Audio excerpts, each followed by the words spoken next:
Ma'am crushing का यही पढ़ा था हमने कि अगर हम लोगों ने टाइम कम करना हो, जहाँ लो कॉस्ट, लो लो टाइम हो या कुछ इस तरह का, फिर हम लोग क्रिटिकल पाथ को देख कर फिर उसमें से करते हैं। और क्या इंपॉर्टेंट चीज़ है, ये कैसे आइडेंटिफाई करेंगे कि कौन सी एक्टिविटी को हमें क्रैश करना है? Low cost activity. Low cost को, ठीक है। इसमें दो इंपॉर्टेंट चीज़ें हमने देखनी है। एक तो ये कि आप जिस भी एक्टिविटी को क्रैश करेंगे वो क्रिटिकल पाथ में से कोई होनी चाहिए, ठीक है। सेकंड इंपॉर्टेंट चीज़ कि आपने फॉर एग्जांपल उसमें 5-6 एक्टिविटीज़ हैं जो क्रिटिकल हैं, तो उनमें जो भी लोएस्ट कॉस्ट कह लें या जिसकी स्लोप सबसे कम होगी, आपने उसको पहले स्टेप पे क्रैश करना है। और एक और जिसमें इंपॉर्टेंट बात है थर्ड वन, वो ये कि जब आप क्रैशिंग करेंगे तो डेफिनेटली आपको मे बी 4-5-6 हो सकता है 10 स्टेप्स करने पड़े, ठीक है। तो इसमें आपने ना एक सडन जंप नहीं लगानी कि नहीं डायरेक्ट, जब तक कि आपको कंफर्म नहीं है कि आपका क्रिटिकल पाथ चेंज नहीं हो रहा। ये ना हो कि आप एक दिन क्रैश करते हैं, फॉर एग्जांपल एक दिन चेंज करने के बाद ये भी पॉसिबिलिटी है कि अब आपका क्रिटिकल पाथ ही चेंज हो जाए और आप बिला वजह में एक ऐसी एक्टिविटी को आइडेंटिफाई करें जिसे आप कह रहे हैं कि अच्छा वो चूंकि 5 डेज तक क्रैश हो सकती है, तो मैं उसको इन वन स्टेप एक सिंगल गो में 5 डेज पे क्रैश कर देता हूँ, ठीक है। तो ये चीज़ नहीं करनी जब तक कि आपको कंफर्म ना हो कि आप अगर 5 डेज या 10 डेज की सडन जंप ले भी रहे हैं तो you are sure about it कि आपका वही पाथ जो है वो क्रिटिकल है जिसमें से आप क्रैश कर रहे हैं अपनी सिलेक्टेड एक्टिविटी को, ठीक है। इसलिए कोशिश करें कि एक तो आप स्टेप बाय स्टेप चलें, दूसरा आपने ये नहीं करना कि फॉर एग्जांपल पहले एक्टिविटी ए होती है, फिर सी होती है, फिर एफ होती है, ठीक है। तो आपने ये नहीं करना कि आप पहले एफ कर दें, फिर सी कर दें, फिर ए कर दें, ठीक है। इससे ये मैं इसलिए बता रही हूँ क्योंकि बहुत सी सिचुएशंस में ना आप जब प्रैक्टिस करेंगे तो आपको आइडिया होगा कि 2-3 स्टेप के बाद या मे भी बाद सिचुएशन में फाइनल आंसर आपका सेम आ रहा है, ठीक है, लेकिन आपका सीक्वेंस गलत है। तो वो आपका क्वेश्चन जो है वो फिर सही नहीं होगा, क्योंकि इन दी एंड फॉर एग्जांपल अगर आप ये आइडेंटिफाई कर लेते हैं कि आपकी 3 एक्टिविटीज़ ने क्रैश होना है या 4 ने या 5 ने होना है, ठीक है, तो आप फाइनली ले जाते हैं अपने प्रोजेक्ट को फॉर एग्जांपल 20 डेज़ पे। लेकिन उन 20 डेज़ में आपने किस सीक्वेंस को फॉलो करते हुए गए हैं। अगर आपने किसी हायर स्लोप वाली एक्टिविटी को पहले क्रैश कर दिया है तो इट मीन्स आपको अपना सीक्वेंस नहीं पता, आपको ये नहीं पता कि आपने कौन सी एक्टिविटी को पहले चूज़ करना है, तो वो आपको फिर उस बेस पे आपके मार्क्स डिडक्ट होंगे, ठीक है। तो ये जो एक और थर्ड इंपॉर्टेंट चीज़ है वो ये कि एक तो आपने स्टेप बाय स्टेप चलना है, दूसरा सीक्वेंस ऑफ क्रैशिंग बहुत इंपॉर्टेंट है, क्योंकि इसी से हमें पता चलता है कि आपको फॉर एग्जांपल इंटरमीडिएट किसी स्टेप में पता करना है कि अभी आप फाइनल फुल क्रैशिंग नहीं कर रहे, आप मीडियोकर लेवल तक क्रैशिंग करें, 2 दिन की करें या 2 महीनों की, 2 हफ्तों की करें, तो आप उसमें किन एक्टिविटीज़ को चूज़ करेंगे, इसलिए हमारे लिए सीक्वेंस ज़्यादा इंपॉर्टेंट हो जाता है। तो ये 3-4 बातें हैं जो आपने याद रखनी है क्रैशिंग का सवाल सॉल्व करते हुए, ठीक है। ये हमने कुछ चीज़ें देखी थी कि मेनली हम क्रैश क्यों करते हैं प्रोजेक्ट, जब हम ये चाहते हैं कि आपका जो भी प्रोजेक्ट की शेड्यूल किया है आपने, आप उस शेड्यूल से ज़रा अर्ली अपने प्रोजेक्ट को कंप्लीट करना चाहते हैं। There can be multiple reasons of crashing a project, ठीक। आप अपनी प्रोजेक्ट जल्दी लॉन्च करना चाह रहे हैं, या आपके पास एचआर का कोई इशू है, आपको इक्विपमेंट को रिलीज़ करना है किसी और प्रोजेक्ट के लिए, there can be multiple reasons. Mainly आप क्रैशिंग का मतलब है कि आप रिड्यूस करें प्रोजेक्ट की ड्यूरेशन को at the cost of some additional resources. तो वो रिसोर्सेज किसी भी फॉर्म में हो सकते हैं, हम उसको कॉस्ट के साथ लिंक कर देते हैं। अच्छा, अब हमने जो स्टेप्स पढ़े थे वो क्रशिंग के क्या थे कि सबसे पहले आपने स्लोप फाइंड करनी है, ठीक है, सारी की सारी एक्टिविटीज़ की, ठीक है। उसके बाद नेटवर्क ड्रॉ करना है अगर नेटवर्क गिवन नहीं है। मोस्ट ऑफ द केसेस आपको नेटवर्क गिवन होगा, तो इट मीन्स आप फर्स्ट इंस्टेंट पे ही उसका क्रिटिकल पाथ आइडेंटिफाई करके आप फिर डिसाइड करना शुरू करेंगे कि आपने किस एक्टिविटी को पहले क्रैश करना है। ये हमने एग्जाम्पल स्टार्ट की थी कल।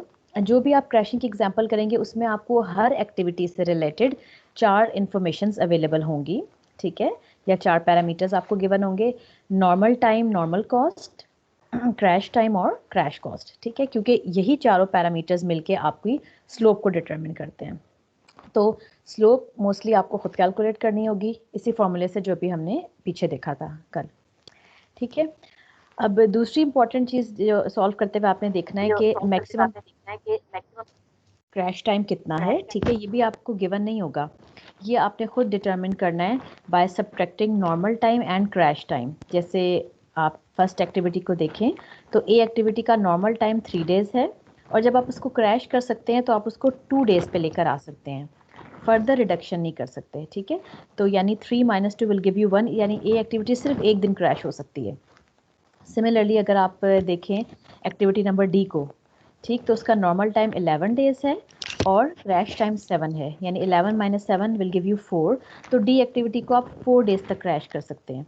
तो हर स्टेप पे आपने ये भी अपनी इंफॉर्मेशन के लिए कोई आप मार्क लगा लें, क्रॉस लगा दें, सर्कल कर दें, ताकि आपको ये आइडिया हो जाए कि अच्छा फर्दर अब मैंने इसको मज़ीद क्रैश नहीं करना। क्योंकि अगर आप एक एक्टिविटी एक दिन क्रैश हो सकती है, आप उसको 2-3 दफ़ा क्रैश कर देंगे तो इट मीन्स अगेन आपका सारा का सारा जो क्वेश्चन है वो चेंज हो जाएगा, आपकी स्लोप भी चेंज होगी, आपकी कॉस्ट भी गलत निकलेगी। ठीक है, तो इसलिए हर स्टेप पे इसके काफ़ी केयरफुल होके आपको चूज़ करना पड़ता है। स्पेशली अगर आपका नेटवर्क कॉम्प्लेक्स होगा ना, तो हो सकता है उसमें आपके 5-6 पाथ्स बन रहे हो। फिर उनमें से हर स्टेप पे आपने देखना है कि आप क्रिटिकल पाथ चेंज तो नहीं हुआ, क्योंकि जैसे ही क्रिटिकल पाथ चेंज होगा अब आपकी जो सेलेक्टेड एक्टिविटी है वो भी चेंज हो जाएगी। ठीक है, तो अभी हम देखते हैं, हमने कल इसका फर्स्ट स्टेप किया था मेरे ख्याल में। ये हम लोगों को नेटवर्क गिवन है, ठीक है, एक्टिविटी ऑन नोड पे ये बना हुआ है। अब इसमें टोटल जो पाथ हैं वो हैं हमारे पास ABEG, ठीक है, ACFG और ADFG। ठीक, अब हम अगर इनको सम करें तो जैसे यहाँ इसके लिए ना एक ये तरीका भी होता है कि आप साइड पे सारे पाथ लिखना शुरू कर दें, जैसे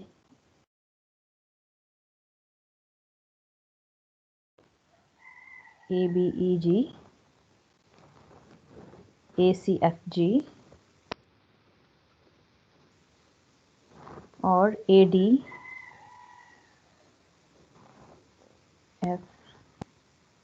ठीक है, तो इस तरह से आप स्टेप बाय स्टेप चलेंगे ना तो आप के पास गलती का चांस नहीं होगा। दो तरीके होते हैं इसको सीक्वेंस में सही तरीके से अटैम्प्ट करने के। एक तो ये कि आप हर स्टेप पे एक नई डायग्राम बनाएं, ठीक है, जैसे ये नेटवर्क बना हुआ है ना, अब हर स्टेप पे जब आपने क्रैश कर दिया एक नई डायग्राम बने और उसमें आपने नए डेज लिखे। दूसरा ये तरीका होता है कि आप सिंपल पाथ्स लिख रहे हैं, क्योंकि उसमें थोड़ा टाइम ज़्यादा लग जाता है, बार बार आपको नेटवर्क ड्रॉ करना पड़ता है। तो आप टोटल पाथ आइडेंटिफाई कर लें और उसके ना डिफरेंट कॉलम्स बना लें हर स्टेप पे। फिर आप लिखते जाएं यहाँ पे कि अब कितने डेज बन गए हैं इस पर्टिकुलर पाथ के और किसको आपको क्रैश करना है। For example at first instant अगर आप देखें तो ABEG इसके कितने डेज हैं, 23, ठीक है, ACFG के होंगे 24 और ADFG के हैं 25। ठीक है, ये आपने फर्स्ट स्टेप में ये काम किया। अब आपको पता चल गया कि क्रिटिकल पाथ जो है वो लॉन्गेस्ट पाथ होता है, इसका मतलब है ADFG को आपको चूज़ करना है, यानी इस पाथ में से अब आपने किसी एक्टिविटी को क्रैश करना है। ठीक है, तो इसका मतलब है अब आप क्या करेंगे, ADFG की इन चारों की स्लोप को कंपेयर करेंगे जाके, ADFG। ठीक है, इसमें सबसे लोएस्ट स्लोप किसकी है, A की। इसका मतलब है हम A को क्रैश करेंगे और A क्रैश हो सकता है सिर्फ 1 डे तक। तो हम इसको क्रैश करके ले आएंगे 3 से 2 पे। ठीक है, ये जब 2 पे आ जाएगा तो इसका मतलब क्या है कि अब हर पाथ में से एक एक दिन कम हो गया ना। हर पाथ में से एक एक दिन कम क्यों हो रहा है, हम तो सिर्फ क्रिटिकल पाथ में से A को क्रैश कर रहे हैं। क्योंकि मैम ए जो है वो हर पाथ का पार्ट है। ठीक है, गुड, बिकॉज A जो है वो हर पाथ में कवर हो रहा है ना। आप देखें यहाँ से भी देख सकते हैं ABEG ACFG ADFG। इसका मतलब अगर A एक दिन क्रैश हुआ तो हर पाथ एक एक दिन कम हो जाएगा।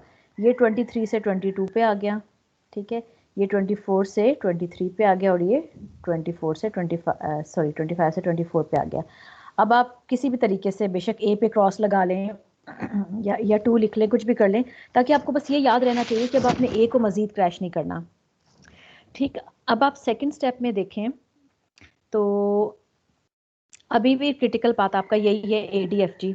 इसका मतलब है अब आप अगेन ADFG पे जाएंगे और उनमें से देखेंगे कि किसका स्लोप कम है। अच्छा, हर स्टेप पे आपने क्या करना है, अब इसकी कॉस्ट को ऐड भी करना है। जो हमारी डायरेक्ट कॉस्ट निकली थी ना, आप देखें डायरेक्ट कॉस्ट कहाँ से आई थी, हमने सारी नॉर्मल कॉस्ट को ऐड कर दिया था, तो हमारी डायरेक्ट कॉस्ट आ गई थी $450। ठीक है, जब आपने A को क्रैश किया, A की स्लोप कितनी थी $20, तो अब वो आप इसमें ऐड कर देंगे तो बन जाएगा $470। ठीक, यानी ये आपने हर स्टेप में जिस भी एक्टिविटी को क्रैश कर रहे हैं उसकी स्लोप साथ साथ ऐड होती जाएगी, ताकि इन द एंड आपको समराइज करके मिल जाए कि टोटल कितने मैंने रिसोर्सेज या कितनी कॉस्ट अप्लाई की है तो मेरा प्रोजेक्ट पर्टिकुलर डेज पे आके क्रैश हो गया। अच्छा, अब अगेन आपने क्या करना है, अब ADFG को आप दोबारा से स्लोप को कंपेयर करें, लेकिन आपने ये चीज़ जहन में रखनी है, एक तो ये कि A मजीद क्रैश नहीं हो सकता, इसलिए A को आपको देखने की ज़रूरत नहीं है। G की ऑलरेडी हमारे पास फ्लेक्सिबिलिटी है ही नहीं, बिकॉज G को हम क्रैश ही नहीं कर सकते, यानी अब सिर्फ आपने D और F को कंपेयर करना है। डी और एफ को। डी की स्लोप है 25 और एफ की है 30। It means D has the lowest slope, so we will choose D. और डी अभी आप देखें मैक्सिमम क्रैश टाइम डी का 4 है, तो इसका मतलब क्या है, अभी आपने ना सडनली जंप लेके डी को 4 डेज पे क्रैश नहीं कर देना, ठीक है? क्योंकि हो सकता है आप इसको एक दिन क्रैश करें तो आपके पास कोई और पाथ क्रिटिकल आ जाए या कोई और एडिशनल पाथ भी क्रिटिकल आ जाए, एक से ज्यादा क्रिटिकल पाथ भी हो सकते हैं, ठीक है? तो इसलिए आपने क्या करना है, अभी फिलहाल आपने डी को सिर्फ 1 डे क्रैश करके देखना है कि क्या सिचुएशन बनती है। अच्छा, अब अगर हम डी को 1 डे पे क्रैश करते हैं तो इसको हम ले आएंगे 10 पे, ठीक है? क्रॉस हम यहाँ इसलिए नहीं लगा रहे क्योंकि डी अभी हम मजीद क्रैश हो सकता है। जब डी 1 डे पे क्रैश हुआ तो क्या क्या अब हमारे पास चेंजेस आएंगी यहाँ पे? ए बी ई जी के कितने डेज बनेंगे इस पाथ के? उसके 22 ही रहेंगे। 22 मैम 2 क्रिटिकल पाथ्स बन जाएंगे ना, ए ठीक है, सी एफ ठीक है, जी और इसके 22 ही रहेंगे क्योंकि हमने किसको, डी को क्रैश किया ना, तो डी ए बी ई जी में तो नहीं आ रहा। इसका मतलब है कि ये जो है ये सॉरी ये 22 पे ही रहा, ठीक है? ए सी एफ जी जो है वो 23 पे ही रहा। यहाँ से डी एक डे 1 डे कम हो गया ना, तो ये भी 23 पे आ गया। अब आप देखें, अब हमने स्टेप बाय स्टेप चले हैं ना, हमने सिर्फ एक डे को 1 डे को क्रैश किया था, तो अब आप देखें इसको एनालाइज करें तो 2 पाथ क्रिटिकल हो गए हैं, ठीक है? ए सी एफ जी भी क्रिटिकल पाथ है, ए डी एफ जी भी क्रिटिकल पाथ है। इसका क्या मतलब है, अब हमें क्या एक और इम्पोर्टेंट काम करना पड़ेगा फर्दर क्रैशिंग करने के लिए? अभी आपने सिर्फ ना अपने प्रोजेक्ट को 2 डेज पे क्रैश किया है, 25 से आप 23 डेज पे लेकर आ गए हैं, और साथ में डी की अब आप स्लोप ऐड कर देंगे, ठीक? अब क्या करेंगे जब 2 क्रिटिकल पाथ हो गए हैं तो? मैम दोनों में से क्रैश करेंगे। ठीक है, गुड। दोनों में से करेंगे क्योंकि फॉर एग्जांपल आप डी को एक और दिन क्रैश कर देते हैं, ठीक है? डी को 1 डे क्रैश कर देंगे तो यहाँ से तो आपका 22 डेज पे आ जाएगा, लेकिन जो सेकंड वाला पाथ है ए सी एफ जी वो तो 23 डेज पर ही रहेगा। इसका मतलब है अभी आपने प्रोजेक्ट की ड्यूरेशन कम नहीं की, क्योंकि फॉर एग्जाम्पल आपके अगर 4-5 क्रिटिकल पाथ भी बन रहे हैं ना एक इंस्टेंट पे, तो जब तक आप हर एक में से ड्यूरेशन कम नहीं करेंगे आपका प्रोजेक्ट अभी भी उतने ही दिन लेगा। इसका मतलब है आपका प्रोजेक्ट क्रैश नहीं हुआ। तो इस केस में इसका मतलब है अब हम ए डी एफ जी और ए सी एफ जी इन दोनों पाथ्स को देखेंगे कि हम किस एक्टिविटी को क्रैश कर सकते हैं। अच्छा, एक और काम आप ये कर सकते हैं कि अपनी आसानी के लिए कि यहाँ पे भी ना आप इस पे क्रॉस लगा दें ताकि आप गलती से इसको ना क्रैश कर लें। ए और जी अब क्रैश नहीं हो सकते, ठीक है? अब आपने क्या करना है, आपके पास 2 ऑप्शंस बन रही हैं। अगर आप इसको देखें कि एक तो ये ऑप्शन बनती है कि आप ना एक कॉमन एक्टिविटी क्रैश कर दें। कॉमन एक्टिविटी कौन सी बन रही है इनमें? एफ। एफ, ठीक है। एक पॉसिबिलिटी तो ये है कि एफ को क्रैश कर दें। एफ को क्रैश करेंगे तो इसका मतलब है दोनों पाथ्स में से 1 डे कम हो जाएगा, ठीक है? दूसरी पॉसिबिलिटी ये है कि सी ऊपर वाले सेकंड पाथ में से सी को क्रैश कर दें और थर्ड पाथ में से डी को क्रैश कर दें। तो क्या चूज करना चाहिए आपके ख्याल में? कॉमन को कर दें। कॉमन को। अच्छा, और कोई? फॉर एग्जाम्पल चलिए अभी हम सपोज करते हैं थोड़ी देर के लिए इसको छोड़ते हैं कि सी की जो स्लोप है वो 5 है, ठीक है? और डी की स्लोप जो है वो 10 है और एफ की स्लोप है 50। तो अब बताइए। फिर सी को करेंगे, सी डी को। सी डी को करेंगे, ठीक है? इसका मतलब है हमने सिर्फ ये एक तरह का रिजिडली ये डिसीजन नहीं ले लेना कि हमेशा हमने कॉमन एक्टिविटी को ही क्रैश करना है। हमने हमेशा पॉसिबिलिटीज दोनों देखनी है, यानी दोनों सिनेरियोज में जाकर देखना है कि अगर हम एफ को क्रैश करते हैं दिन तो एक ही कम होगा ना, तो हमारी कितनी कॉस्ट लग रही है। अगर हम सी प्लस डी यानी इनके कॉम्बिनेशन को क्रैश करते हैं तब कितनी कॉस्ट लग रही है? जी जी मैम कॉस्ट तो दोनों पे सेम लगेगी ना। अगर एफ जो है वो 15 है, उसकी स्लोप सी की 5 है और डी की 10 है, तो जी। लेकिन एफ की डबल लगेगी ना। मैम नहीं, हमें एफ नहीं डबल नहीं लगी कि एफ की 50 मैंने कहा था 50, ओके मैम। ठीक है? तो अगर मैम आपके पास सेम बन रही है ना तो आप किसी को भी चूज कर सकते हैं। अगर आपके पास फॉर एग्जांपल मल्टीपल ऑप्शंस है और फॉर एग्जांपल मैं कहती हूँ कि एफ की भी 15 ही थी, तो फिर आप बेशक एफ को चूज कर लें। फिर कोई बाउंड नहीं है आप कि आपने नहीं सी और डी को ही करना है। अगर आपकी कम बन रही होगी ना आपने उस कॉम्बिनेशन को चूज करना होगा, ठीक ओके है? मैम एफ की जी, आप कुछ अकेले कह की रहे हैं? देखेंगे या दोनों एफ को भी कंबाइन करेंगे उनकी नहीं स्लोप्स नहीं, को? एफ को तो कंबाइन करने की जरूरत ही नहीं है ना। आप देखें तलहा, एफ ना एक कॉमन एक्टिविटी है। इसका मतलब है एफ को आप एक दफा क्रैश करेंगे ना, जब आप एफ को 1 डे पे क्रैश करेंगे तो because of being a common activity आपके दोनों पार्ट्स में से एक एक दिन कम हो जाएगा ना। आपको 2 दफा तो क्रैश करने की जरूरत ही नहीं है, आप एफ को तो 1 डे ही क्रैश कर रहे हैं। वो तो कॉमन होने की वजह से दोनों पाथ्स रिड्यूस हो जाएंगे ना। आप देखें, ये इसको ऑब्जर्व करें जरा पाथ को, ये वाला, ये देखें ACFG, इसमें भी F आ रहा है ना। अगर आप ADFG को करेंगे इसमें भी F आ रहा है, तो F चूंकि एक कॉमन एक्टिविटी है, इसलिए आप इसको 1 डे क्रैश करेंगे तो ऑटोमेटिकली दोनों पाथ्स में से एक दिन कम हो जाएगा। Got it? ओके मैम, ठीक है। ठीक है। अच्छा, अब हमें क्या करना है, हमें चेक करना है कि F की स्लोप ज्यादा है या C+D की ज्यादा है।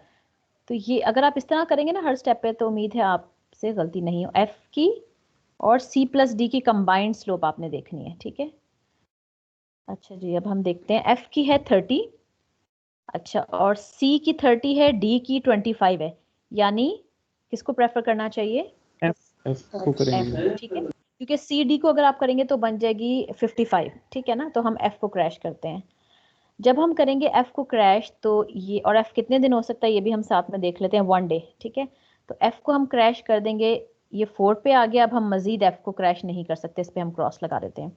जब F भी क्रैश हो गया तो साथ आपने एक तो कॉस्ट ऐड कर देंगे, दूसरा आप देखेंगे कि मजीद कितने डेज हो गए। ये कितने डेज पे रहेगा फर्स्ट वाला पाथ? ये 21 पे आएगा। 22 ही होगा मैम। 22 ही, क्योंकि बिकॉज इसमें तो F एक्टिविटी नहीं आ रही ना, तो ये 22 पे ही रहा, ठीक है। ये हो गया हमारा बाकी भी 22 20। पे अगेन, ये भी 22। अब आप देखें क्या सिचुएशन बन गई है। अब आपकी एफ को क्या कट हुआ? कर दें, एफ जी को जी, कट मैं कर कर तीनों दें। क्रिटिकल। ठीक है। अब आपके पास तीनों पाथ क्रिटिकल हो गए। तो अब आप थोड़ा सा ना इस चीज को लिंक करें जो मैंने आपको बात बताई थी कि आपने डी को डायरेक्टली 4 डेज पे क्रैश नहीं कर देना, ठीक है। आप देखिए, हमने डी को अभी तक सिर्फ 1 डे पे क्रैश किया हुआ है, ठीक है ना। क्योंकि आपने ये नहीं देखना कि अच्छा डी तो 4 डे पे क्रैश हो सकता है, तो डायरेक्ट एक जंप लगा के आप इसको 4 डे पे क्रैश कर दें। क्योंकि 4 डे पे आप क्रैश कर देंगे तो आपने देखा इसकी तो हमें जरूरत ही नहीं पड़ी। हमने तो जब इसको 1 डे क्रैश किया तो हमारे पास मल्टीपल क्रिटिकल पाथ क्रिएट हो गए। तो अब आप देखिए, अगर आप ये वाला काम करते तो आपकी कॉस्ट भी डिफरेंट बनती और आपका सीक्वेंस भी गलत हो जाता, आपने एफ को क्रैश ही ना किया होता इस वक्त तक, ठीक है। तो इसलिए आपने ना स्टेप बाय स्टेप चलना है। अब हम क्या करेंगे, अब हमारे पास ज़रा डिफिकल्ट सिचुएशन आ गई है। अच्छा, साथ में हम सी और डी को भी देख लेते हैं कि वो कितना क्रैश हो सकते हैं। सी 1 डे क्रैश हो सकता था, वो हमने कर लिया ना, या नहीं किया? अभी सी को किए? नहीं किया मैम, एफ को किया। नहीं, सी को नहीं किया, ठीक है, एफ को किया, ओके। अच्छा, अब डी को हम अभी क्रॉस नहीं लगा रहे क्योंकि ये मजीद क्रैश हो सकता है। अब हमारे पास जो सिचुएशन बन रही है उसमें तीनों पाथ्स क्रिटिकल हैं, ठीक है। अच्छा, यहाँ पे भी हम क्रॉस लगा देते हैं, इधर भी ए पे और जी पे, ठीक। अब क्या क्या पॉसिबिलिटीज हैं, अब हमें ना ये करना है कि तीनों पाथ्स जो हैं वो 22 से जी को क्यों रिड्यूस क्रॉस होकर, करें? क्योंकि ना जी हम क्रैश कर ही नहीं सकते। आप देखें, जो हमें डाटा गिवन है ना, उसमें लिखा हुआ है कि जी का नॉर्मल टाइम भी 6 डेज है और क्रैश टाइम भी 6 डेज है। इसका मतलब है, देखिए, इसका मैक्सिमम क्रैश टाइम 0 लिखा हुआ है, 6 - 6 0, यानी जी कोई ऐसी एक्टिविटी होगी जो किसी सूरत रिड्यूस ही नहीं हो सकती, ठीक है। तो इसलिए हमने इसको कंसिडर ही नहीं किया क्रैशिंग में। मैम ये सिर्फ इस केस में है या हमेशा ऐसे होगा कि नहीं एंडिंग नहीं, एक्टिविटी होगी? इस केस में ऐसे हो रहा है। आपके तो डिफरेंट नंबर, आपके डिफरेंट एक्टिविटीज का भी नंबर भी वेरी कर सकता है, इनके डेज भी हो सकता है, कहीं वीक्स में डाटा गिवन हो, मंथ्स में गिवन हो, कहीं आप देखें अभी तो हम 1 डे जा रहे हैं ना, हो सकता है कुछ इस किस्म की सिचुएशन बन रही हो कि आपके लिए पॉसिबल हो कि आप 5 डेज इकट्ठा क्रैश कर रहे हैं, 10 डेज इकट्ठा क्रैश करें। लेकिन वो क्या सिचुएशन होगी वो भी हम नेक्स्ट एग्जाम्पल में देखेंगे। वो जनरली ऐसी सिचुएशन होती है कि आप ये देखते हैं कि अच्छा, अगर हम एक जंप ले भी लेंगे ना, तो भी हमारा यही पाथ क्रिटिकल रहेगा, ठीक है। तो मेनली आपने ना इस चीज पे चेक रखना होता है कि ऐसा तो नहीं कि हम 1 डे भी क्रैश करें और हमारा क्रिटिकल पाथ ही चेंज हो जाए या एडिशनल क्रिटिकल पाथ हमें मिल जाए। मैम इस वजह से हम जरा केयरफुल होते हैं कि हम स्टेप बाय स्टेप चलें जी। मैम अगर मोर देन 1 डे हम जंप करें तो मतलब फिर कितनी क्रैश कॉस्ट ऐड होती है? फिर आप उसको मल्टीप्लाई करते जाते हैं। For example, number 2 of days किया है डेज। तो मल्टीप्लाई बाय 2 जी, 5 डेज करेंगे तो मल्टीप्लाई बाय 5, इस तरह से, ओके। ठीक है। अच्छा, अब सोचें क्या करना है। अच्छा, हम पहले लास्ट वाले पाथ को देखते हैं, इसमें हम क्या कर सकते हैं, ये तो बहुत आसान है। इसमें सिर्फ डी को क्रैश कर सकते हैं। हाँ, क्योंकि और बाकी तो क्रैश हो ही नहीं सकते ना। ये देखिए, आप यस। क्रॉस लगाते जाएंगे ना तो आप कंफ्यूज नहीं होंगे, आपको ज़्यादा टाइम नहीं लगेगा आइडेंटिफाई करने में, ठीक है। तो ये आप जिस तरीके से आपको समझ आती है ना कि हाँ मुझे इस तरह से जल्दी अंडरस्टैंडिंग हो रही है, आप उस तरह से रख सकते हैं। अगर आप नेटवर्क रीड्रॉ करना चाहते हैं तो बेशक आप वो करते जाएं, बस उसमें टाइम ज़रा ज़्यादा लगेगा। तो आप देखिए, यहाँ पे आपके पास जो है, आपको नज़र आ रहा है कि सिर्फ एक डी ही है ना एक्टिविटी, बाकी सब पे क्रॉस लगे, यानी डी को आपको एक तो हर सूरत क्रैश करना है, उस सूरत में ये 22 से 21 डेज पे आ जाएगा।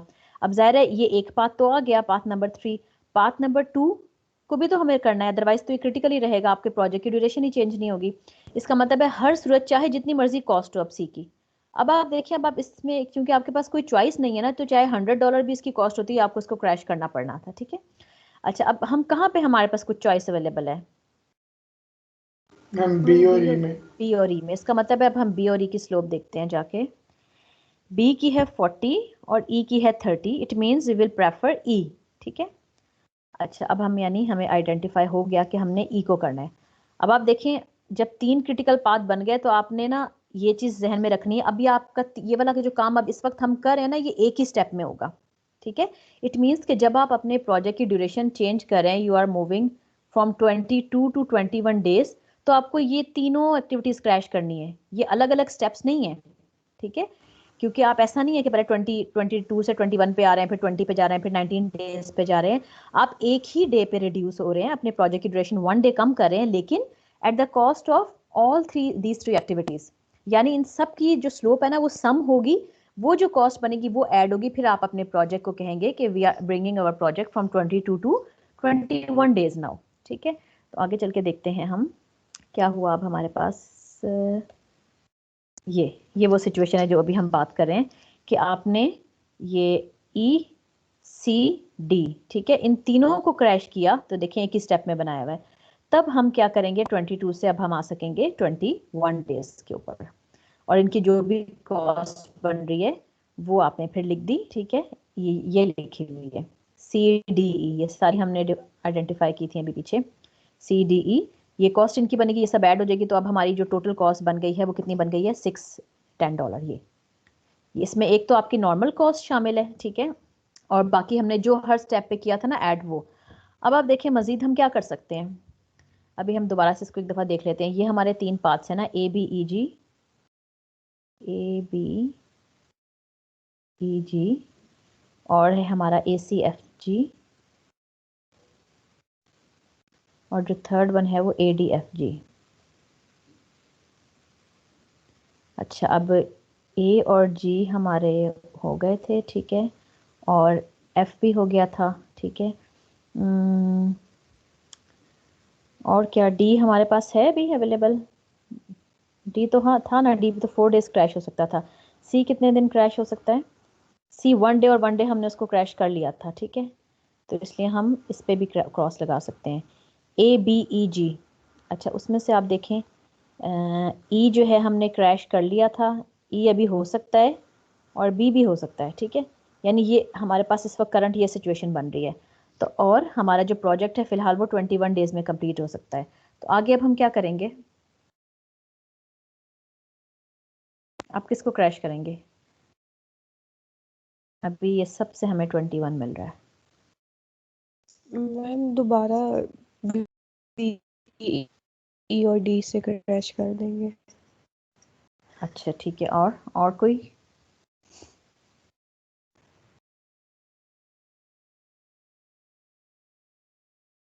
मैम ये जो मिडिल वाला है इसमें से तो फिर हम और क्रैश नहीं कर सकते, तो फिर उसको बस नहीं देखेंगे।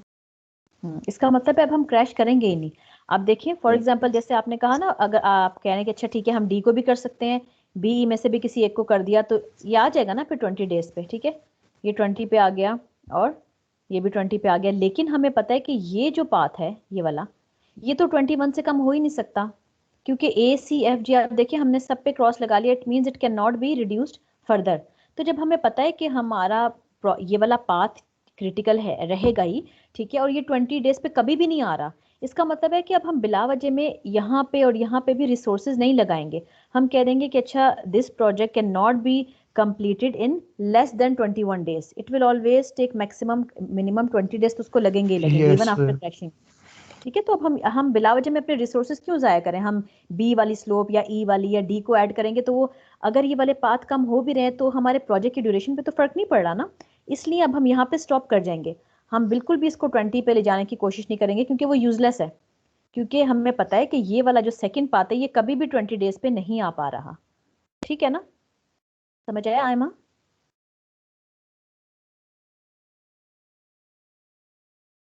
आपने पूछा था ना? मैम पीछे हमने एक कंपैरिजन किया था जिसमें 2 को सम किया था। हमने सम क्यों किया था मैम? एक मिनट, ये वाला। Yes ma'am. हाँ, वो इसलिए किया था क्योंकि आप देखें, हम कौन से वाले स्टेप की बात कर रहे थे, हम इस स्टेप की बात कर रहे थे, ठीक है ना, ये वाला। जब हमारे पास ना 2 क्रिटिकल पाथ बन गए थे ये, यस। ठीक है। अब जब 2 पाथ क्रिटिकल बन गए तो इसका मतलब है अब अगर हमने प्रोजेक्ट को की ड्यूरेशन को कम करना है तो ये दोनों पाथ 23 से 22 डेज पे आने चाहिए ना, ऐसे ही है, यस मैम। ठीक है। अच्छा, तो इसके हमने कहा था कि 2 तरीके अवेलेबल हैं, या तो हम एक कॉमन एक्टिविटी को क्रैश कर दें। कॉमन एक्टिविटी इन 2 पाथ्स में कौन सी बन रही है? एफ, ठीक है। या तो हम एफ को क्रैश कर दें, या फिर आप देखें पाथ नंबर पाथ नंबर 2 में से सी को कर दें, ठीक है, इसमें से सी को कर दें और इसमें से डी को कर दें।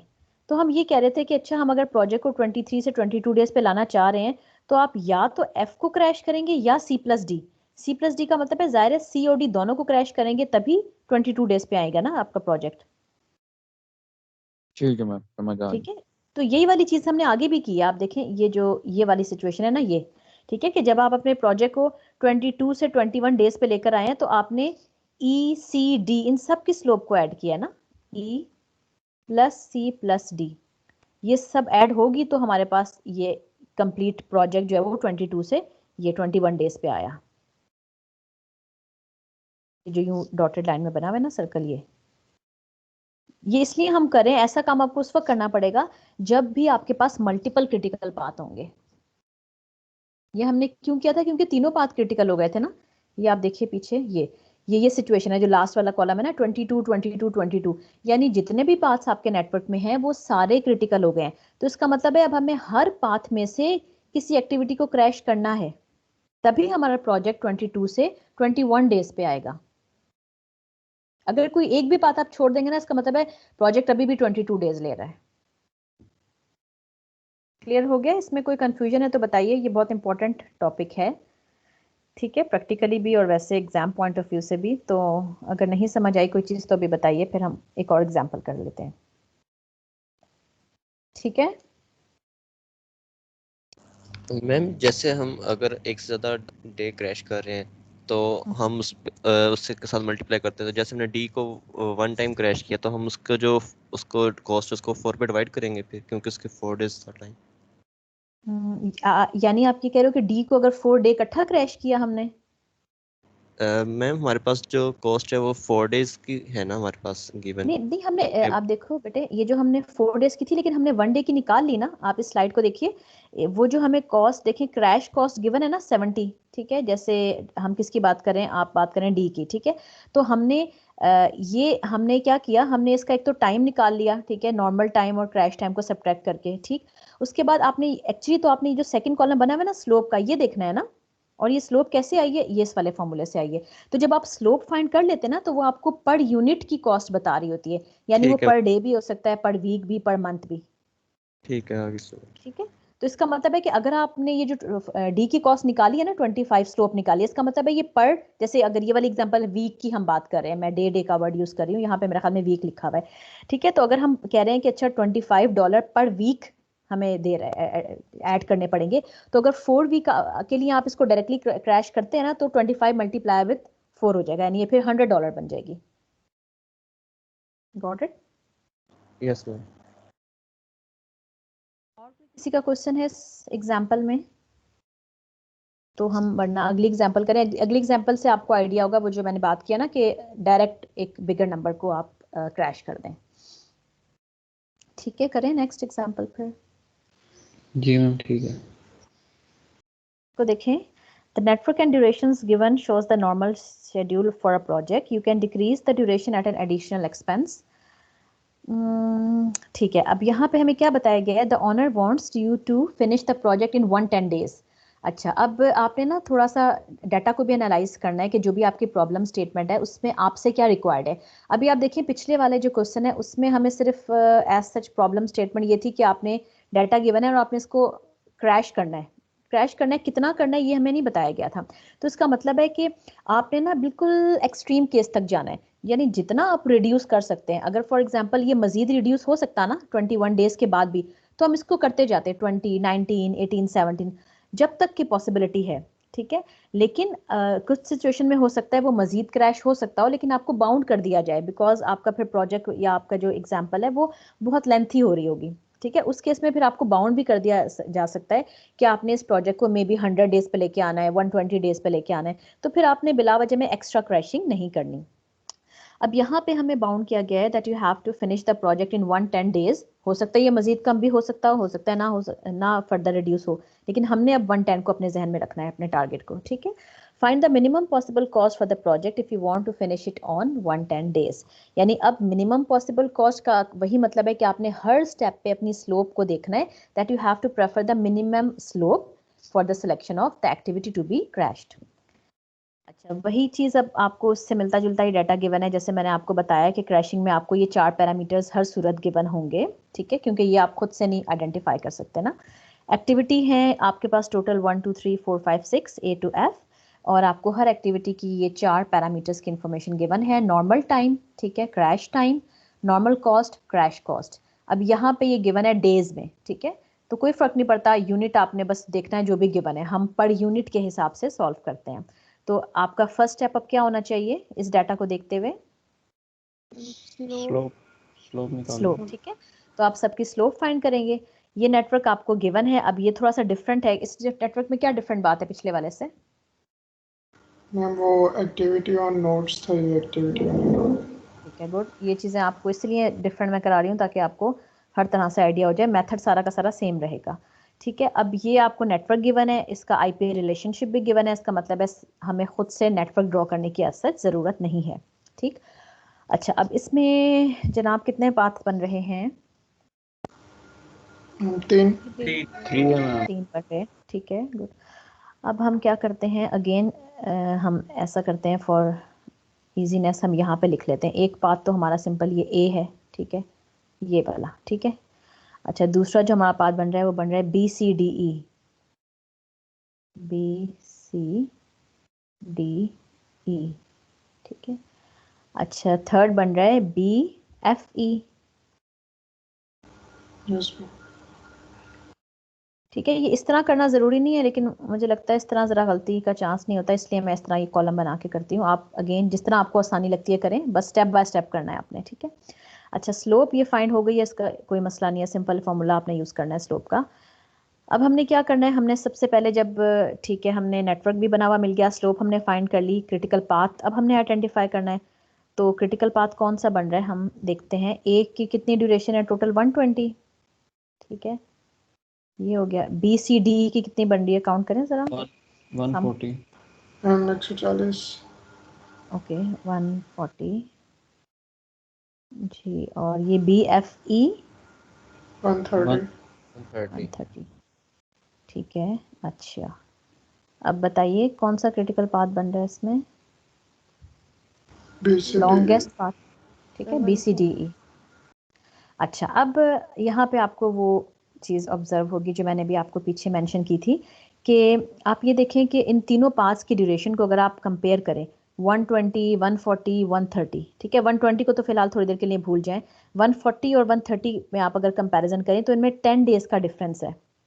इसका क्या मतलब है कि फॉर एग्जांपल अगर आप ये आइडेंटिफाई कर लेते हैं, अभी तो आपको ये पता चल गया ना कि ठीक है, आपने बी सी डी ई इन 4, चूंकि ये क्रिटिकल पाथ की एक्टिविटीज़ हैं तो इन चारों में से किसी एक को क्रैश करना है, ये तो आपने आइडेंटिफाई कर लिया, ठीक है। लेकिन आप साथ ही एडिशनल इन्फॉर्मेशन आपको क्या मिल रही है कि चूंकि इस पाथ में सेकेंड और थर्ड वन में 10 डेज का डिफरेंस है, इसका मतलब है कि अगर आप इसको 10 डेज पे भी क्रैश कर देंगे तो भी even then this path will remain the critical path, और उस स्टेप के बाद फिर आपके पास एक और पाथ क्रिटिकल हो जाएगा बी एफ ई, यानी फिर आपके पास 2 क्रिटिकल पाथ बन जाएंगे। लेकिन अभी आप इसको डायरेक्ट 140 से 130 पे लेकर आ सकते हैं। ये बात समझ आ रही है? Yes ma'am. ठीक है ना। अब आप देखिए, चले हम पहले जाके स्लोप तो देखें इसकी, बी सी डी ई की स्लोप देखते हैं। बी सी डी ई 200, 600, 60 और 120 जी। बी सी डी ई किसको चूज करना चाहिए हमें? डी को। हाँ, और हमने एक और चीज भी तो देखनी है ना, क्या चीज देखते होते हैं हम? into और 10 मतलब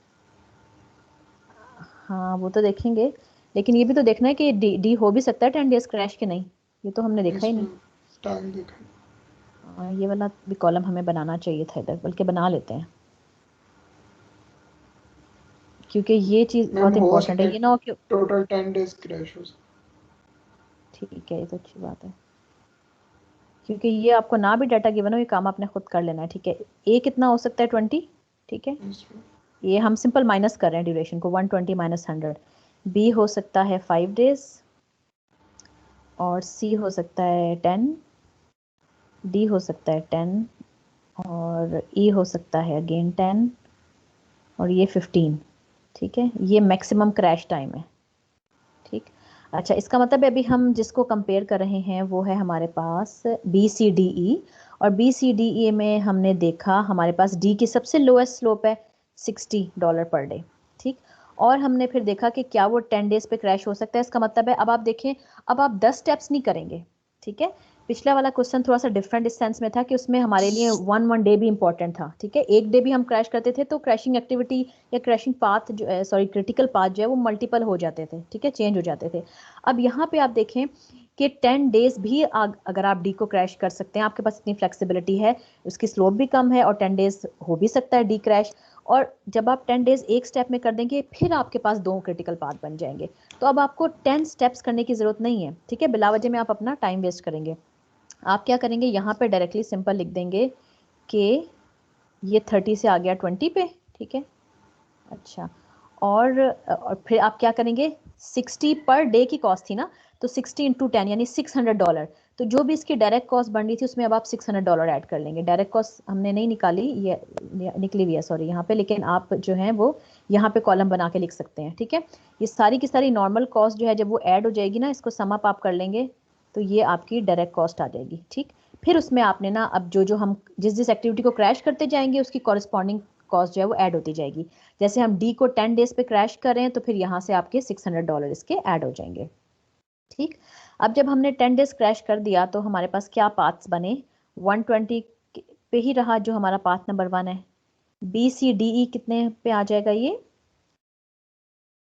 130। 130। ठीक है, अब आप देखिए ये आपके पास 10 दिन डायरेक्ट आप कर सकते हैं, पिछले सवाल में ऐसे हम नहीं कर सकते थे। ठीक है, यहाँ पे भी ये हमने डी को किया ना, डी तो कॉमन नहीं है, इसका मतलब ये 130 पे ही रहा। अच्छा, अब डी को मजीद क्रैश नहीं कर सकते, इस पर हम क्रॉस लगा देते हैं। ठीक, अब आप देखिए, अब आपने एक स्टेप किया लेकिन उसमें आपने 10 डेज डायरेक्ट कवर कर लिए। अब आपके पास ये सिचुएशन आ गई है that now you have 2 critical path, B C D E और बी एफ ई। ठीक है, अच्छा अब हमें क्या करना चाहिए, हमें किस किस को कंपेयर करना चाहिए, ये कह लें। मैम BC ई सेकंड और में थर्ड। और BFE। यानी इसमें भी हम पहला स्टेप क्या करेंगे, पहले हम ये देखेंगे ना कि कॉमन एक्टिविटी कौन सी है, उसकी कॉस्ट कितनी बन रही है। ठीक है, ये देखेंगे मैम E और B। मैम ई इसमें और भी बी। हम लोग 10 डेज ही कर सकते हैं। 10 डेज कर सकते हैं, चलिए देखते हैं। अच्छा, बी और ई को पहले हम देखते हैं। बी की स्लोप है 200, ई की 120 है। इसका मतलब है ई को हम 120 पर डे। ठीक है, ई की स्लोप सबसे कम है, अब डी को तो हम भूल जाए ना, डी तो हो गया सारा। ई को कर सकते हैं, लेकिन दूसरी चीज हमें क्या चेक करनी है कि ई कितने दिन क्रैश हो सकता है। ई हो सकता है 10 डेज पे। 10। Yes ma'am. तो कर ले फिर इसको क्रैश। मैम दूसरों के भी तो कंपेयर करेंगे ना कि मतलब।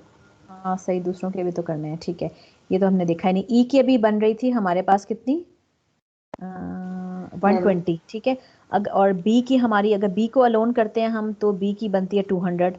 और दूसरी पॉसिबिलिटीज क्या हो सकती है, एक तो मैम ई अगर C हम कर को ले, दूसरी के बी को कर लें, और तीसरी पॉसिबिलिटी क्या हो एफ सकती है, और सी, एफ एफ और और सी, सी। यानी एफ और सी को ऐड F4C। करके देखें। ठीक है, तो वो तो काफी ज्यादा बन रही है। आप देखें सी की 600 है और एफ की 300 है। 300। ठीक है, यस इसका मैम। मतलब है हमें किसकी तरफ जाना चाहिए, ई ई को की E तरफ। करें। की तरफ। ठीक है, और ई 10 डेज हो भी सकता है। चलें इसको फिर हम कर लेते हैं। अच्छा,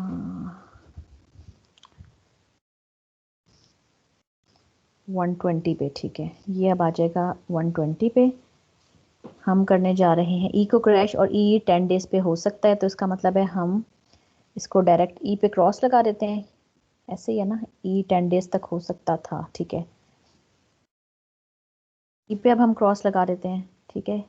और जब ई 10 डेज पे क्रैश कर दिया हमने, यहाँ पे भी चेंज कर देते हैं इसको, ये 40 पे ले आए, तो अब क्या होगा, इन दोनों पार्ट्स में चेंज आएगा ना, ये तो चेंज नहीं होगा, ये तो एज इट इज़ 120 रहा।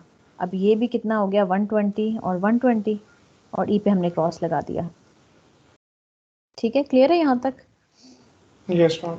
अच्छा, अब हमारे पास क्या है, अगेन अब आपके पास थोड़ी मज़ीद कॉम्प्लिकेटेड सिचुएशन हो गई है कि आपके तीनों पाथ क्रिटिकल बन गए हैं। अब इसका मतलब है कि अगर आप इसको फर्दर रिड्यूस करना चाहते हैं, ठीक है, तो एक तो इम्पॉर्टेंट चीज़ ये है कि ए को तो आपको हर सूरत क्रैश करना ही पड़ेगा ना, चाहे बेशक वो उसके 1000 भी स्लोप क्यों ना बन रही हो, ऐसे ही है ना, क्योंकि हमें यस क्वेश्चन मैम। में कहा गया है कि आपने 110 डेज पे लेकर आना है, तो जितनी मर्जी हाईएस्ट स्लोप हो हम इसको तो करेंगे ही करेंगे, क्योंकि तीनों पाथ क्रिटिकल बन चुके हैं ना। अब हमने चूज़ करना है सेकेंड और थर्ड पार्ट में से, ठीक है, कि उसमें हम किसको करें, या तो बी को कर दें या फिर सी और एफ को कर दें, सी प्लस एफ को, ऐसे ही है, ठीक है। तो पहले हमने अगेन ये चीज़ चेक करनी है कि हम कितना क्रैश कर सकते हैं, बी और सी एफ की तो आपने अभी देखा था प्राइस बहुत ज़्यादा बन रही है, 600 प्लस 300, ये तो $900 बन जाएगा। बी की 200 पर डे बन रही है, यानी हम बी को प्रेफर करेंगे, लेकिन फ़ौरन हमें ये चेक करना है कि बी कितने दिन क्रैश हो सकता है, ये देखें यहाँ पे 5, ठीक है। तो अब आपने ये नहीं करना कि अच्छा पिछली दो भी 10 डेज हमने कर ली थी तो इस पर भी जंप लगा के हम 10 डेज कर लें, क्योंकि बी तो 10 डेज हो ही नहीं सकता। इसका मतलब है अब हम यहाँ पे थोड़ी सी ब्रेक लेंगे और अब हम 5 डेज का की ऊपर क्रैश करेंगे, ताकि हम बी वाली एक्टिविटी से एडवांटेज ले सकें ना, ठीक है। अब आप ये नहीं सोचेंगे कि अच्छा बी चूंकि 5 डेज हो सकता है तो हम उसको क्रैश ही नहीं करते, हम एफ को कर देते हैं और एफ और दूसरी वाली को, ठीक है, ये नहीं हमने करना। हम अपने ड्यूरेशन थोड़ी सी कम कर देते हैं, ताकि जितना हम बी से एडवांटेज ले सकते हैं बी की कम स्लोप का वो तो ले लेना, ठीक है। तो हम बी को करेंगे, और अब हम इसका मतलब है 120 से डायरेक्ट 110 पे नहीं आ रहे, हम 115 पे जा रहे हैं, ठीक है। तो अब आप क्या करेंगे, ज़ाहिर है फिर आपको सब तीनों पाथ को 115 पे लाना पड़ेगा, ये तो नहीं ना कि आप एक को 110 पे ले जाएं, तो आप तीनों को 1115 पे ले गए, यानी 5 डेज क्रैश करेंगे। और किस तरह से किया आपने, बी को क्रैश किया 5 डेज, ठीक, बी के पास मजीद फ्लेक्सिबिलिटी नहीं रही इसलिए हमने इस पर क्रॉस लगा दिया, ये 5 डेज क्रैश हुआ तो ये आ गया 15 पे, ठीक। अच्छा, मैम और जी मैम हम बी के साथ सी और एफ को भी 5 डेज नहीं कर सकते एट अ टाइम एक ही स्टेप में? आ, ना करें तो बेहतर है, क्योंकि अभी आपको इतनी प्रैक्टिस है नहीं ना, मतलब अगर आप अगले स्टेप में शायद हम यही कर रहे हो, अभी हम जब आगे आगे कंपेयर करेंगे, क्योंकि हमें 10 डेज पे जाना तो है, लेकिन बेहतर होता है कि स्टेप बाय स्टेप चलें,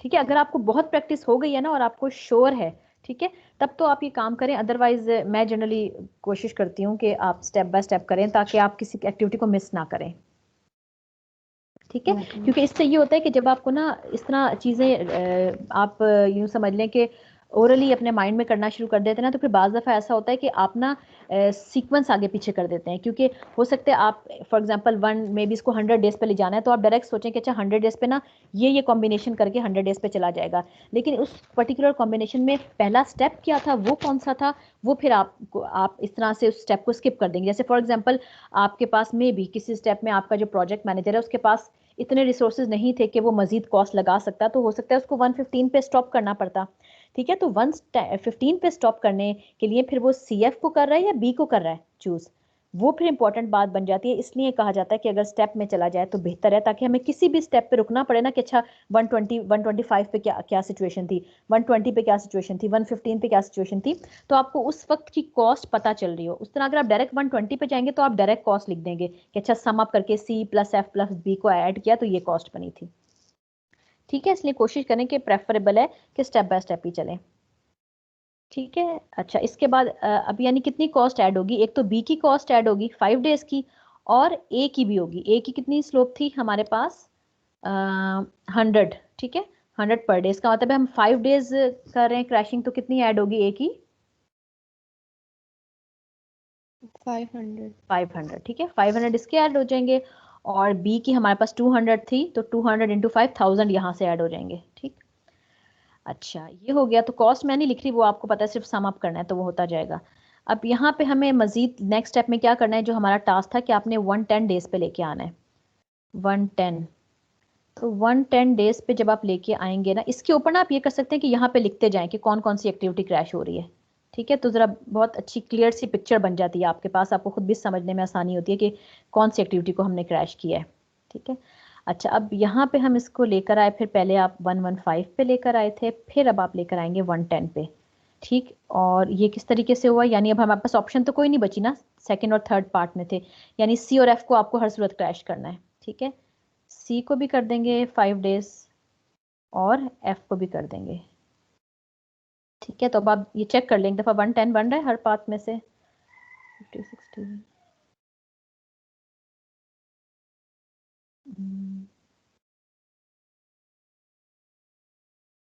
ठीक है, बन रहा है ना 110 सारे paths, A B C D E और बी एफ ई। अच्छा ये देख लें, हमने एक चीज चेक नहीं की कि सी और एफ जिसे हम क्रैश करें वो 5 डेज हो भी सकते हैं या नहीं, सी और एफ। मैम 10 डेज हो सकते। ठीक है, सही है, इसका मतलब है ठीक है, हो सकते हैं बिल्कुल। तो वो आपने क्रैश कर लिया, तो अब आपका ये 110 डेज पे प्रोजेक्ट आ गया। अब कॉस्ट का आपने हर, अब आप देखिए अगर इस तरह करेंगे ना हर स्टेप पे, यहाँ पे आप एक्टिविटीज लिखते जाएं ऊपर कौन सी क्रैश हुई है। ठीक है, यहाँ पे आपने एक्टिविटी का नाम लिखना है ऊपर, और साथ ही आप ये भी कर सकते हैं कि यूं करके ना यहाँ पे इसकी कॉस्ट लिखते जाएं। ठीक है, कि इस पहले स्टेप में कितनी कॉस्ट बनी जब हमने क्रैशिंग की, नेक्स्ट स्टेप में कितनी बनी, फिर कितनी बनी, तो इस तरह ना बहुत अच्छा सा क्लियर पिक्चर आपके सामने रहेगी और गलती भी नहीं होगी। तो कोशिश करें कि ये इस आप टेक्निक को, इस प्रोसीजर को अडॉप्ट करें। ठीक है, तो अब हम कॉस्ट सब जब ऐड हो जाएंगी तो हम देखते हैं जी। मैम ये कॉस्ट जो है ये नॉर्मल कॉस्ट की सबको ऐड कर कर फिर उसमें ऐड करते जाना है ना? बिल्कुल ऐसे ही है, जो फर्स्ट स्टेप है ना उसमें तो आपकी नॉर्मल कॉस्ट यहाँ पे आ जाएगी। अब यानी ना ये वो कॉस्ट है कि अगर आप प्रोजेक्ट को, फॉर एग्जांपल अभी ये कितने डेज का था, 140 का था ना, 140 डेज में अगर आपका प्रोजेक्ट कंप्लीट हो रहा है तो इतनी कॉस्ट लग रही है। ठीक है, उसके बाद जो अब आप एडिशनल कॉस्ट करते जा रहे हैं ना, वो हर उस एक्टिविटी की क्रैशिंग कॉस्ट है, जैसे हम क्रैशिंग कॉस्ट कहते हैं, वो क्रैशिंग कॉस्ट नॉर्मल कॉस्ट में ऐड हो जाती है, तो वो यूँ समझ लें वो इनडायरेक्ट कॉस्ट है। ठीक है, तो फिर टोटल आपकी जो भी कॉस्ट बनती है ना, normal cost plus all the crashing cost of all the activities that are to be crashed, तो वो आपकी फिर इन दी एंड टोटल आपको पता चलेगा कि अच्छा कितना हमें टाइम लगा, टाइम कितना रिड्यूस किया हमने, प्लस हमारे पास टोटल कॉस्ट कितनी बनी। अच्छा ये यहाँ पे ना ये इसको देख लें, ऐसे ही हुआ है हमारा, ठीक है, और ये भी देख लें, इस पे फाइनल स्टेप लिखा हुआ है, the total project cost for the crashed schedule to 110 days of duration would be 56600, ये टोटल कॉस्ट लगी है। ठीक है, इनमें से ना आपको वो पता होना चाहिए कि नॉर्मल कॉस्ट कितनी थी और क्रैशिंग कॉस्ट कितनी है, तो actually normal plus crash cost को मिलाकर आपके प्रोजेक्ट की टोटल। ठीक है, तो ये आप करके देखिएगा कि सही बन रही है या नहीं बन रही। हमने कॉस्ट को इतना ज़्यादा डिटेल में नहीं ऐड किया हर स्टेप पे, क्योंकि वो सिंपल सम ही करना है। मैम वो तो नॉर्मल कॉस्ट कितनी थी टोटल जो थी? नॉर्मल मैंने की नहीं, लेकिन यहाँ कहीं लिखी भी होगी, द नॉर्मल कॉस्ट जी $48300। ठीक है, तो आप टोटल में से ना ये सब्ट्रैक्ट कर देंगे तो आपको क्रैशिंग कॉस्ट पता चल जाएगी, जो इन दी एंड निकाली है ना हमने सम करके, उसमें से ये एक तरह का आपका चेक हो जाएगा कि अच्छा आपकी ये नॉर्मल कॉस्ट थी, इसको सब्ट्रैक्ट कर दिया तो क्रैशिंग कॉस्ट आपकी कितनी बनी है। मैम वो 52,225 बन रही है जो हमने की है। ठीक है, वो सम आप है ना सारी, टोटल है ना? Yes ma'am total. ठीक है, तो फिर ये आप निकाल देंगे तो क्रैशिंग कॉस्ट आ जाएगी।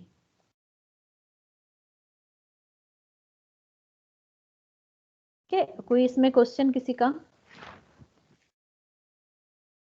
मैम जो normal cost total plus crash ला के जी वो जी, हमारी टोटल क्या हुआ टोटल सर? करके ये हमारी डायरेक्ट कॉस्ट बन जाएगी। डायरेक्ट कॉस्ट, डायरेक्ट इससे ये जो आपने क्रैशिंग कॉस्ट होती है इसको जनरली या इनडायरेक्ट कॉस्ट कहते हैं या क्रैशिंग कॉस्ट कहते हैं, इनको सम करके आपकी टोटल प्रोजेक्ट की कॉस्ट बन जाएगी। जो टोटल प्रोजेक्ट कॉस्ट है ना उसमें आपकी नॉर्मल कॉस्ट भी आती है प्लस क्रैशिंग कॉस्ट। तो मैम उसको क्या कहेंगे वो? Total project cost okay after ma'am. Crashing. ठीक है, यानी okay after ma'am. Crashing total project cost अब आपकी ये बन रही है। ओके। ठीक है, तो बस मेरे ख्याल में करते हैं, मैं अभी अटेंडेंस ले लूँ। एक हमारा टॉपिक रह गया है, वो इंशाल्लाह कल हो जाएगा, तो फिर आपका ये प्रोजेक्ट मैनेजमेंट का मॉड्यूल भी एंड हो जाएगा। ठीक है, फिर हमारा थोड़ा जी मैम ये जो आपने कल क्विज दिए हैं रिटर्न कर देंगे आप काइंडली? कर देती हूँ। और मैम एक्स्ट्रा क्विज कितने होंगे हमारे? एक्स्ट्रा कोई देखें, मैं कोशिश करूंगी जितने ले सकूं। मेरा प्लान तो है मैं कोशिश करके किसी तरीके से 9-10 तो ले ही लूं। अब आप पे डिपेंड करता है, आप टाइम भी अच्छे बच्चों की तरह देते हैं मुझे। मैम ले एक्स्ट्रा ले क्योंकि सबमिट नहीं हो यस रहा मैम वो दोनों सबमिट ही नहीं हुआ, वो तो डायरेक्ट जीरो हाँ, वो लग मुझे रहे हैं। नजर आ रहा है, कोई 10 बच्चे मुझे नजर आ रहे हैं जिन्होंने व्यू किया हुआ है। तो अब आप थोड़ा ख्याल करें ना क्लास प्लीज। मैम आप पता एक क्या साल हुआ से था, लेट हो मैं गया वो था मैम थोड़ा ऐसे सा सेकंड मैम क्विज। असल में बिल्कुल 5 मिनट होते हैं, वो समटाइम्स बिल्कुल लास्ट मोमेंट पे दिमाग से निकल जाता है, और जितनी देर में मैम ओपन करते हैं उतने देर हाँ टाइम भी गुजर जाता है। इंटरनेट भी मैम अक्सर खराब हो सकता है, तो फिर वो डायरेक्ट ही जीरो लग जाते हैं। तो आप एक्स्ट्रा एक्चुअली ले जो लें, हम आप ये नहीं कहते कि आप दोबारा उसका कुछ करें, आप हाँ, एक्स्ट्रा असल ले में लें, है मैं ये जो दोबारा नहीं इसलिए भी नहीं ले सकती असद, क्योंकि आपको पता है जैसे फॉर एग्जांपल मैं 10 क्विजेज लेती हूँ। अब हर क्विज में कम से कम 10 बच्चों का कोई इश्यू हुआ होगा। तो अब मेरे लिए बहुत मुश्किल है कि मैं उन 10 को आइडेंटिफाई करूँ, फिर ये प्रूफ करूँ कि अच्छा वाकई उनका कोई मसला यस हुआ था, मैम। क्या मसला हुआ था ये। तो फिर इसलिए मैं इस सारी चीज़ के चक्कर में नहीं पड़ना चाहती। मैं ज़्यादा क्विजेज इसीलिए लेना चाहती हूँ कि जिसका जो भी मसला था, इंटरनेट का था, सबमिट नहीं हुआ, लाइट चली गई, यूपीएस का अरेंजमेंट नहीं हो सका, तो जो भी था वो सब इसमें कवर हो जाए, ताकि जो भी मैं जितने भी मैक्सिमम क्विजेज ड्रॉप करूं तो उसमें ये सारे इश्यूज कवर हो जाए। यस मैम, ठीक कोई 10 से 12 कर ले। क्योंकि मैम बनाए ये मैम भी जो होते वैसे हैं कल ऐसे, वाले थे ना, ये अच्छे हुए थे, इतनी ये मुश्किल अच्छे से हो बनाए गए थे, जाते हैं और आपको ये पता है। एक इसमें जीरो लग गया, तो मैम कितनी वैसे भी बुरी बात। 5 मिनट का होता है मैम। हाँ, तो लेकिन सोचना पड़ता है ना कि बिल्कुल ऐसी भी चीज ना पूछूं कि स्लाइड से मैं आप स्लाइड खोले और आपको सामने आंसर पता चल जाए। तो फिर मैम थोड़ा नहीं सा जरा मिलती घुमा है। फिरा के तो मैम देना पड़ता 5 ही है। मिनट में कौन सी स्लाइड खोल सकते हैं हम लोग? हाँ ये भी है, खोल भी ले तो गए कोई बस। नहीं, आप बड़े मैम आप तेज हैं, आप स्लाइड बना के कह दें एक हर बंदे ने ना एक स्लाइड हर बंदे ने ना एक लेक्चर की स्लाइड खोलनी है। ठीक है, मैम ये कर तो तो आप सोचा ही बहुत नहीं कुछ सकते था। हैं वैसे। मैम ये भी तो मैम 3 मिनट मैनेजमेंट हुई ना। जी जी मैम ये आपने जो कल बर्ड्स आई व्यू वाला पूछा था मैम, वो आपने मैम किस तरह मैम वो चार्ट वाला आपने वो सिलेक्ट ऑर्गेनाइजेशन किया? चार्ट, बर्ड्स आई व्यू कहते हैं ना, एक पिक्टोरियल व्यू को, एक समरी को, एक स्नैपशॉट को। ये तो साइड में लिखा हुआ भी था, साद हो आप शायद, है ना? यस तो मैम मैम स्लाइड में आउटलाइन नहीं हो सकता इसका? नहीं आउटलाइन नहीं होती है लिखा ना हुआ है मैम, वो। आपने नहीं ये नहीं, बर्ड्स आउटलाइन तो आप देखो जब आपको डिटेल्ड एक्टिविटीज चाहिए होती हैं, सब एक्टिविटीज की इन्फॉर्मेशन जब आप डिटेल में बना रहे होते हैं अपनी टीम से शेयर करने के लिए, तब आप आउटलाइन बनाएंगे ना। आउटलाइन तो वो टेबल ऑफ कंटेंट्स वाला होता है। अच्छा मैम आपने वो बात बताई थी कि एक्टिविटीज जब थाउजेंड्स में चली जाती हैं तो उनको हाँ, एक समराइज करने के लिए आप आउटलाइन यूज करते हो।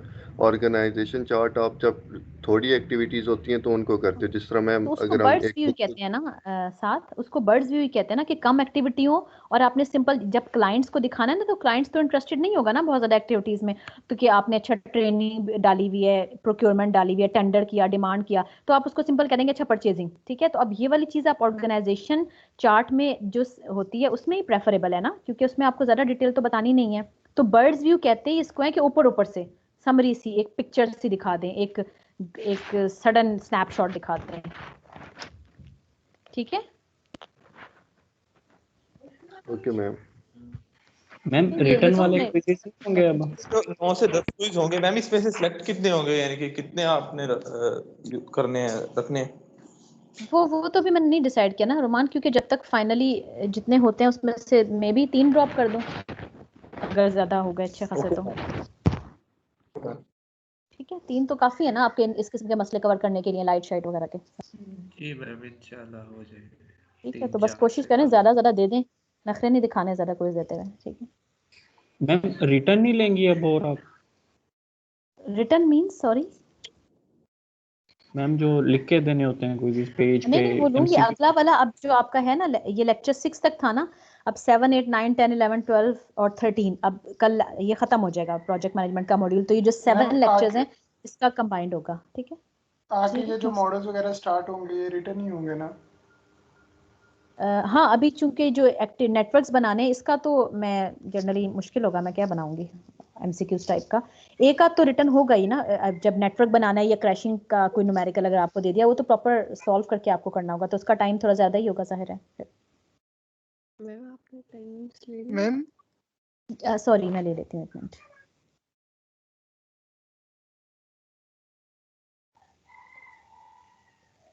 जी ले लिया, आप लोग लीव कर दें जिनकी क्लास है। जी जी, कुछ पूछना है किसी ने तो बताइए। मैम बस ये रिटर्न कर दीजिएगा, असल में कल मार्क्स नहीं ठीक है, देखे मैं और असाइनमेंट भी दे दीजिएगा ताकि हमें और प्रैक्टिस भी हो जाए। ठीक है, सही है, मैं दे देती हूँ। अच्छा, ये जो है असाइनमेंट पिछली वाली कर ली आप लोगों ने, वो केस स्टडी वाली, वो भी कर लेना जरा। मैम इसमें फर्स्ट क्वेश्चन को एक्सप्लेन कर दें। फर्स्ट मैंने कल बताया नहीं था, कल नहीं आप थे?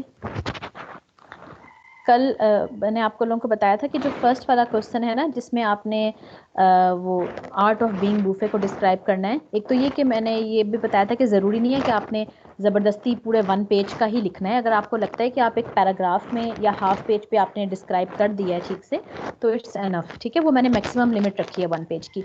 तो जो सेकंड क्वेश्चन है उसमें तो आपने उसका ओवरऑल सारे ट्रेड्स को समराइज करना है, ठीक है। जो फर्स्ट क्वेश्चन है उसमें आपने art of being buffet means आप वो एक जो सक्सेसफुल इन्वेस्टर रहा था उस पॉइंट ऑफ व्यू से आपने देखना है कि उसमें क्या क्या उसकी क्वालिटीज़ थी, उसकी क्या टैक्टिक्स थी, क्या वो बिजनेस स्ट्रेटजीज बनाता था इन्वेस्ट करने के लिए जिसकी वजह से उसको इतना फ़ायदा हुआ। उसमें आपने ना इसको स्ट्रेटजीज पे फोकस करना है, इन्वेस्टमेंट स्ट्रेटजीज पे, ठीक है। बेशक 1 पैराग्राफ में बता दें, कोई मसला नहीं, ठीक है। चलें, ठीक है, फिर कल मिलते हैं। ओके, अल्लाह हाफिज़। Okay ma'am. अल्लाह हाफिज़। Thank you.